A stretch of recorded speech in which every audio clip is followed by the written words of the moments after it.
Fans, welcome to Pit Pass Live. We're here bright and early at the track in Speedway, Indiana, where the greatest spectacle in racing is soon to take place, the 108th running of the Indianapolis 500. My name is Mackenzie Salmon, joined by our motorsports insider Nathan Brown, and a very special guest we are going to interview here in a second, President of the Indianapolis Motor Speedway Corporation, Mr. Doug Boles.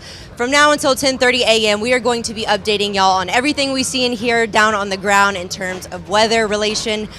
We've got an amazing guest on the show, and of course, talk some fun storylines. But Mr. Doug, you just mentioned to us you haven't had much sleep. I can only imagine how stressed you might be right now, but it's got to be exciting.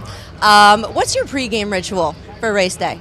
Well, my pregame ritual usually is not sleep, so that's good. I usually wake up Saturday and stay up all night, and then kind of get myself into a real mood and excitement because I hang out with the fans at night. Last night I did that, but then came back in early. We had an 11 o'clock weather call last night. We had a 4:45 this morning.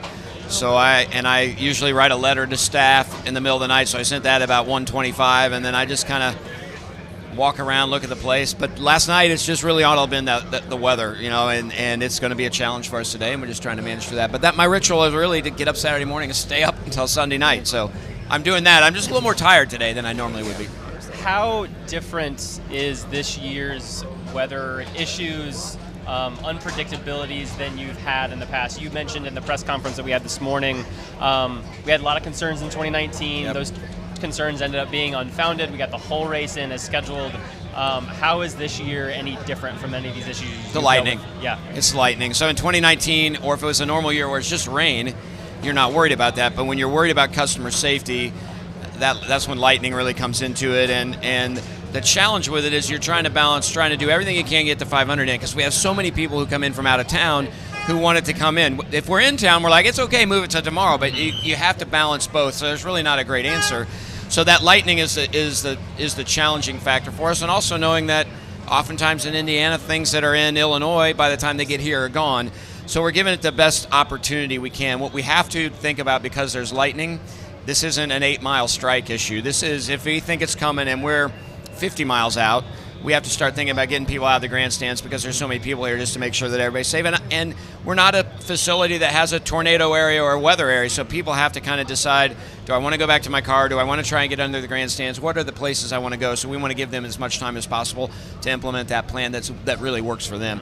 So it's a challenge, and there's no good answer. I mean, this is one of those ones where I've told the team that there's no win situation for us here, other than just making sure everybody stays safe. Yeah, the press conference I referenced, you spoke to a group of us in the media center at 6:20 this morning, so just about 2 hours ago. I just want to run through some of those nuggets that you told us at that point. You guys are expecting an update around 9:30 or 10 or so this morning. That's still the case? So at 9:30, we're going to gather one more time with our weather people, with our internal ops people, with IndyCar, figure out where we are, what are we looking at. We're watching the scans, so we know how many people are actually in the venue right now. And then once we come out of that meeting, then we'll probably head over and give you guys an update of where we want to be. And I think at that point in time, we will know what do we want to do in terms of asking fans to get out of the grandstands. Is the lightning going to go away? So I think we'll have a much clearer picture, 3 hours-ish from what's scheduled to be the start of the Indy 500. You said you guys will be notifying fans through the PA system. You guys will have the radar on the video boards throughout the track today. There's a text number that folks can message Indy 500 to. Can you give fans that number? I don't know I can't remember the number off my head, but it's a mass communication number the city has. It is available on our website. I wanted to say it's like 6, 7 something, but there is. I can picture 5 numbers in my head. I can't put them in order. I'm the same one. But the bigger, really just if you're in venue, just listen to PA, watch the video boards. Social media is something that you can follow. When you get this many people in one place, sometimes our cell service goes up and down, although we're a little better than we've used to been. So that's why it's really important for us on the PA and LSVD to make sure we're talking to people. Yeah. And one of the last important things I felt like I took away from that is you want folks to make decisions about what they feel comfortable with, not necessarily wait for IMS to say to evacuate the stands, because they might be parked a mile, maybe even 2 miles away from the racetrack. You might have to get out of the track before you can even start walking there. So important for fans over the next couple hours to just monitor where they are, where they're going to be, looking at the radar, and figure out what makes the most sense for them to stay safe and comfortable this morning and moving into this afternoon? I think that's exactly it. And a couple questions I didn't answer in that press conference that came up. I think folks are saying, okay, but if I'm already here, because we don't typically have pass outs, can I leave and come back? And in today's situation, we're absolutely letting people leave and come back. So if somebody was in right now and they said, you know what, I'm going to go back to my camper, my car, or whatever, and sit for a little while, take a nap, whatever it is you're going to do, you will be allowed to come back in. So that's one of the things that we're going to make sure that we take care of folks and give them that option to do that. Yeah. Last weather note before I hand it back to Mackenzie. You said this morning also that the bright side is after this wave pushes through, we should have a window of a few hours, give or take, when the first one ends, the second one comes, to get some racing in. What is your latest take on what that window might look like, when we might be able to get back racing, assuming things go according to plan? Well, it depends on what you're looking at, who you talk to and what you see, but it looks like, so if it's at 3 o'clock, say this storm that comes through ends, give ourselves a couple of hours to get the track dried. If we can be racing by 5 o'clock, that gives us enough time. Sunset's not till 9:02. It gives you enough time, if you think 3 hours is the average, maybe a little less than the average for the 500. That has us concluding around 8, gives us an hour of sunlight, and then even a little bit longer of dawn to get people out. So that's the next thing that we're up against, is making sure that we did this at NASCAR a few years ago. If you remember, we almost went to sunset. Less people there, so it was a little less of a concern, but you don't want to send people out into the streets in the dark with all the other things going on. So that's the other back-end challenge, as well as the second storm that they think might be coming, which they right now think will be stronger than the first storm. So it's just been one of those days of all these things. What's that? When might that storm come? So it depends on who you talk to, but anywhere from 6 to 10. Okay. So we'll know more of that as we go forward. So it's a day of watching weather and figuring out how we make sure we keep fans safe. Mm-hmm.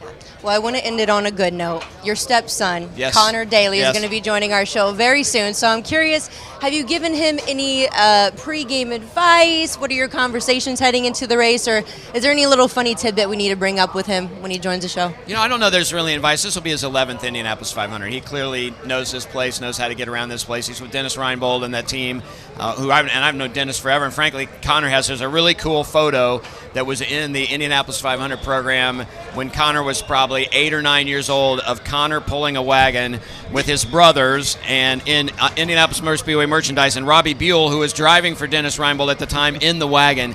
And it's this really cool photo of him, and you look at that and you think, hey, when he started running the 500, it's like, wow, you ran the 500 from that ad. And now the fact that it's come full circle and there's that ad of Connor and he's actually driving for Dennis right now is a pretty cool thing for him. No, I just give him a hug and say I love him and go have fun. I mean, I keep reminding him there's not a lot of kids that he graduated with in high school or his friends that get to do what they love every single day, and he loves this place more than anybody, and to see him race here is a pretty cool moment. Yeah. We did get to take him up yesterday for the flyover. He's obviously, as a race car driver, you never see it, so he's on the roof and got to see the flyover, and he looked over at me and said, I've already been crying twice. So he's a Hoosier. He's like Ed. There's a group of them that grew up and understand what it means, and he for sure, his dad raced here. He's stuck with me being his stepdad.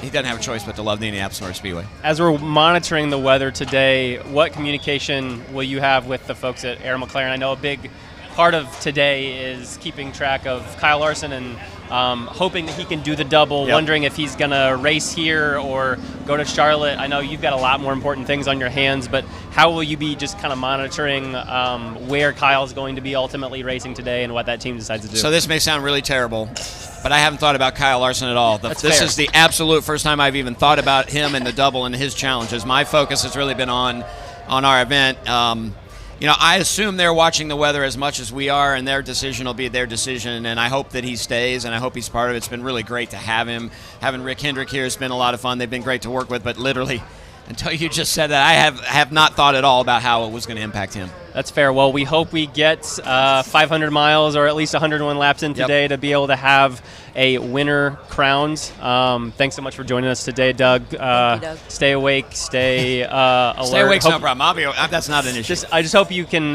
enjoy today a little bit. I know it was stressful, though. I love seeing smiling fans and kids, and that's what gives me the energy to keep going when you run into those folks. So we'll keep going, and I know the fans will do whatever we end up doing, and I'll love the Indy 500 regardless. So that's what I appreciate the best. Thanks for having me. Thank you, Doug. And y'all, just like you said, make sure to keep up to date, get those alerts, get that